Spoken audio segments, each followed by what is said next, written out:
As above, so below; as below, so above. The great Second Hermetic Principle embodies the truth that there is a harmony, agreement, and correspondence between the several planes of manifestation, life, and being. This truth is a truth because all that is included in the universe emanates from the same source, and the same laws, principles, and characteristics apply to each unit or combination of units of activity, as each manifests its own phenomena upon its own plane. For the purpose of convenience of thought and study, the Hermetic philosophy considers that the universe may be divided into three great classes of phenomena, known as the three great planes, namely 1. The great physical plane; 2. The great mental plane; 3. The great spiritual plane. These divisions are more or less artificial and arbitrary, for the truth is that all of the three divisions are but ascending degrees of the great scale of life, the lowest point of which is undifferentiated matter, and the highest point that of spirit. And moreover, the different planes shade into each other, so that no hard and fast division may be made between the higher phenomena of the physical and the lower of the mental, or between the higher of the mental and the lower of the physical. In short, the three great planes may be regarded as three great groups of degrees of life manifestation. While the purposes of this little book do not allow us to enter into an extended discussion of or explanation of the subject of these different planes, still we think it well to give a general description of the same at this point. At the beginning, we may as well consider the question so often asked by the neophyte, who desires to be informed regarding the meaning of the word plane, which term has been very freely used and very poorly explained in many recent works upon the subject of occultism. The question is generally about as follows: is a plane a place having dimensions, or is it merely a condition or state? We answer, no, not a place nor ordinary dimension of space, and yet more than a state or condition. It may be considered as a state or condition, and yet the state or condition is a degree of dimension in a scale subject to measurement. Somewhat paradoxical, is it not? But let us examine the matter. A dimension, you know, is a measure in a straight line, relating to measure, etc. The ordinary dimensions of space are length, breadth, and height, or perhaps length, breadth, height, thickness, or circumference. But there is another dimension of created things, or measure in a straight line, known to occultists and to scientists as well, although the latter have not as yet applied the term dimension to it, and this new dimension, which by the way is the much speculated about fourth dimension, is the standard used in determining the degrees or planes. This fourth dimension may be called the dimension of vibration. It is a fact well known to modern science as well as to the Hermetists who have embodied the truth in their third Hermetic Principle, that everything is in motion, everything vibrates, nothing is at rest. From the highest manifestation to the lowest, everything and all things vibrate. Not only do they vibrate at different rates of motion, but as in different directions and in a different manner. The degrees of the rate of vibrations constitute the degrees of measurement on the scale of vibrations. In other words, the degrees of the fourth dimension. And these degrees form what occultists call planes. The higher the degree of rate of vibration, the higher the plane, and the higher the manifestation of life occupying that plane. So that while a plane is not a place, nor yet a state or condition, yet it possesses qualities common to both. We shall have more to say regarding the subject of the scale of vibrations in our next lessons, in which we shall consider the Hermetic Principle of vibration.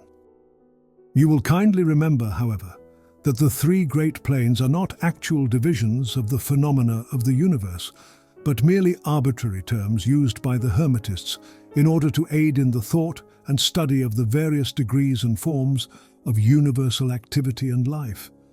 The atom of matter, the unit of force, the mind of man, and the being of the archangel are all but degrees in one scale, and all fundamentally the same, the difference between solely a matter of degree and a rate of vibration. All are creations of the All, and have their existence solely within the infinite mind of the All. The Hermetists subdivide each of the three great planes into 7 minor planes, and each of these latter are also subdivided into 7 subplanes, all divisions being more or less arbitrary, shading into each other, and adopted merely for convenience of scientific study and thought. The great physical plane and its 7 minor planes is that division of the phenomena of the universe, which includes all that relates to physics or material things, forces and manifestations. It includes all forms of that which we call matter, and all forms of that which we call energy or force. But you must remember that the Hermetic philosophy does not recognize matter as a thing in itself, or as having a separate existence even in the mind of the all. The teachings are that matter is but a form of energy, that is, energy at a low rate of vibrations of a certain kind. And accordingly, the Hermetists classify matter under the head of energy and give to it 3 of the 7 minor planes of the great physical plane. These 7 minor physical planes are as follows. 1. The plane of matter, A. 2. The plane of matter, B. 3. The plane of matter, C. 4. The plane of ethereal substance. 5. The plane of energy, A. 6. The plane of energy, B. 7. The plane of energy, C. The plane of matter, A, comprises the forms of matter in its form of solids, liquids and gases, as generally recognized by the textbooks on physics. The plane of matter, B, comprises certain higher and more subtle forms of matter, of the existence of which modern science is but now recognizing the phenomena of radiant matter, in its phases of radium, etc., belonging to the lower subdivision of this minor plane. The plane of matter C comprises forms of the most subtle and tenuous matter, the existence of which is not suspected by ordinary scientists. The plane of ethereal substance comprises that which science speaks of as the ether, a substance of extreme tenuity and elasticity, pervading all universal space, and acting as a medium for the transmission of waves of energy such as light, heat, electricity, etc. This ethereal substance forms a connecting link between matter, so-called, and energy, and partakes of the nature of each. The Hermetic teachings, however, instruct that this plane has 7 subdivisions, as have all of the minor planes, and that in fact there are 7 ethers instead of but 1.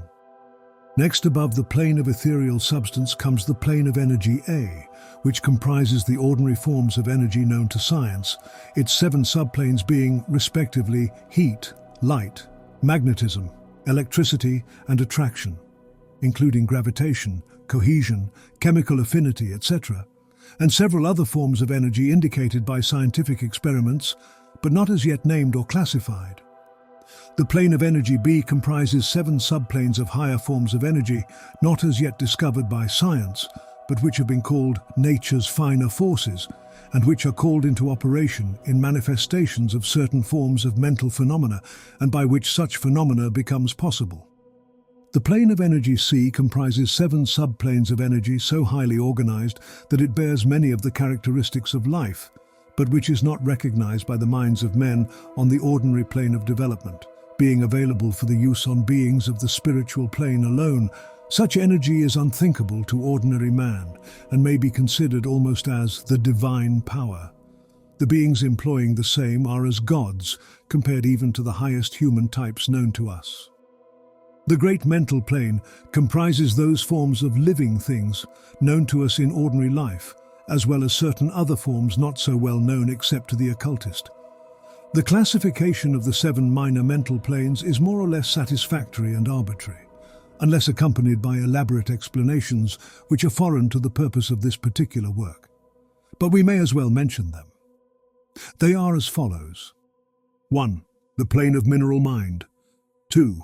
The plane of elemental mind, A. 3. The plane of plant mind. 4. The plane of elemental mind, B. 5. The plane of animal mind. 6. The plane of elemental mind, C. 7. The plane of human mind. The plane of mineral mind comprises the states or conditions of the units or entities or groups and combinations of the same, which animate the forms known to us as minerals, chemicals, etc. These entities must not be confounded with the molecules, atoms and corpuscles themselves, the latter being merely the material bodies or forms of these entities, just as a man's body is but his material form and not himself. These entities may be called souls in one sense, and are living beings of a low degree of development, life and mind. just a little more than the units of living energy, which comprise the higher subdivisions of the highest physical plane. The average mind does not generally attribute the possession of mind, soul, or life to the mineral kingdom, but all occultists recognize the existence of the same, and modern science is rapidly moving forward to the point of view of the Hermetic in this respect. The molecules, atoms, and corpuscles have their loves and hates, likes and dislikes, attractions and repulsions, affinities and non-affinities, etc., and some of the more daring of modern scientific minds have expressed the opinion that the desire and will, emotions and feelings of the atoms differ only in degree from those of men. We have no time or space to argue this matter here. All occultists know it to be a fact, and others are referred to some of the more recent scientific works for outside corroboration. There are the usual 7 subdivisions to this plane. The plane of elemental mind, A, comprises the state or condition and degree of mental and vital development of a class of entities unknown to the average man, but recognized to occultists. They're invisible to the ordinary senses of man, but nevertheless exist and play their part of the drama of the universe. Their degree of intelligence is between that of the mineral and chemical entities on the one hand and of the entities of the plant kingdom on the other. There are 7 subdivisions to this plane also. The plane of plant mind, in its 7 subdivisions, comprises the states or conditions of the entities comprising the kingdoms of the plant world, the vital and mental phenomena of which is fairly well understood by the average intelligent person. Many new and interesting scientific works regarding mind and life in plants having been published during the last decade. Plants have life, mind, and souls, as well as have the animals, man, and Superman. The plane of elemental mind, B, in its 7 subdivisions, comprises the states and conditions of a higher form of elemental or unseen entities, playing their part in the general work of the universe, the mind and life of which form a part of the scale between the plane of plant mind and the plane of animal mind, the entities partaking of the nature of both. The plane of animal mind, in its 7 subdivisions, comprises the states and conditions of the entities, beings or souls, animating the animal forms of life, familiar to us all. It is not necessary to go into details regarding this kingdom or plane of life, for the animal world is as familiar to us as is our own. The plane of elemental mind, C, in its 7 subdivisions, comprises those entities or beings, invisible as are all such elemental forms, which partake of the nature of both animal and human life in a degree and in certain combinations. The highest forms are semi-human in intelligence. The plane of human mind, in its 7 subdivisions, comprises those manifestations of life and mentality which are common to man in his various grades, degrees, and divisions. In this connection, we wish to point out the fact that the average man of today occupies but the 4th subdivision of the plane of human mind, and only the most intelligent have crossed the borders of the 5th subdivision. It has taken the race millions of years to reach this stage, and it will take many more years for the race to move on to the 6th and 7th subdivisions and beyond. But remember that there have been races before us which have passed through these degrees and then on to higher planes. Our own race is the 5th, with stragglers from the 4th, which has set foot upon the path. And then there are a few advanced souls of our own race who have outstripped the masses and who have passed on to the 6th and 7th subdivision, and some few being still further on. The man of the 6th subdivision will be the Superman. He of the 7th will be the Overman. In our consideration of the 7 minor mental planes, we have merely referred to the 3 elementary planes in a general way.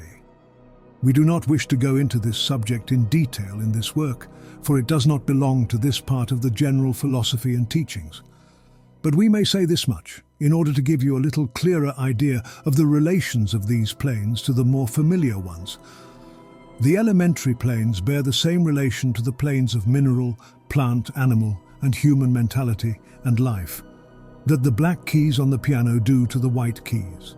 The white keys are sufficient to produce music, but there are certain scales, melodies, and harmonies in which the black keys play their part, and in which their presence is necessary. They are also necessary as connecting links of soul condition, entity states, etc., between the several other planes, certain forms of development being attained therein, this last fact giving to the reader who can read between the lines a new light upon the processes of evolution, and a new key to the secret door of the leaps of life, between kingdom and kingdom. The great kingdoms of elementals are fully recognized by all occultists, and the esoteric writings are full of mention of them. The readers of Bulwer's Zanoni and similar tales will recognize the entities inhabiting these planes of life. Passing on from the great mental plane to the great spiritual plane, what shall we say? How can we explain these higher states of being, life and mind, to minds as yet unable to grasp and understand the higher subdivisions of the plane of human mind? The task is impossible. We can speak only in the most general terms. How may light be described to a man born blind? How sugar to a man who has never tasted anything sweet? How harmony to one born deaf? All that we can say is that the 7 minor planes of the great spiritual plane, each minor plane having its 7 subdivisions, comprise beings possessing life, mind and form as far above that of man of today as the latter is above the earthworm, mineral or even certain forms of energy or matter. The life of these beings so far transcends ours that we cannot even think of the details of the same. Their minds so far transcend ours that to them we scarcely seem to think, and our mental processes seem almost akin to material processes. The matter of which their forms are composed is of the highest planes of matter, nay, some are even said to be clothed in pure energy. What may be said of such beings? On the 7 minor planes of the great spiritual plane exist beings of whom we may speak as angels, archangels, demigods. On the lower minor planes dwell those great souls whom we call masters and adepts. Above them come the great hierarchies of the angelic hosts, unthinkable to man, and above those come those who may without irreverence be called the gods. So high in the scale of being are they, their being, intelligence and power being akin to those attributed by the races of men to their conceptions of deity. These beings are beyond even the highest flights of the human imagination, the word divine being the only one applicable to them. Many of these beings, as well as the angelic host, take the greatest interest in the affairs of the universe and play an important part in its affairs. These unseen divinities and angelic helpers extend their influence freely and powerfully in the process of evolution and cosmic progress.